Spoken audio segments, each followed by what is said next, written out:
প্রত্যেকে জানি ট্যান মানে হচ্ছে লম্ব বাই হচ্ছে ভূমি। তাহলে উপরটা হচ্ছে কি লম্ব আর নিচেরটা হচ্ছে কি ভূমি গেল। আচ্ছা, এটাও কিন্তু আমরা প্রত্যেকে জানি সেক মানে হচ্ছে অতিভুজ বাই হচ্ছে কি ভূমি।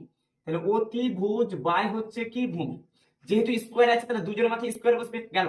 এটাও কিন্তু আমরা প্রত্যেকে জানি যে কোসেক মানে হচ্ছে অতিভুজ বাই হচ্ছে কি লম্ব, যেহেতু স্কোয়ার আছে তাহলে এখানে একটা স্কোয়ার এখানে একটা স্কোয়ার গেল।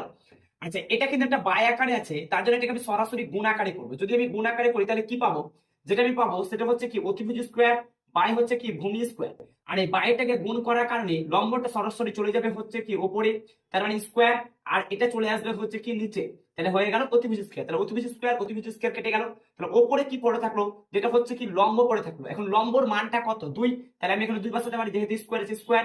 আচ্ছা, এখানে যে ভূমি দেখতে পাচ্ছ, ভূমি মানে কত পেয়েছিলাম 5, তাহলে হচ্ছে কি 5 স্কোয়ার।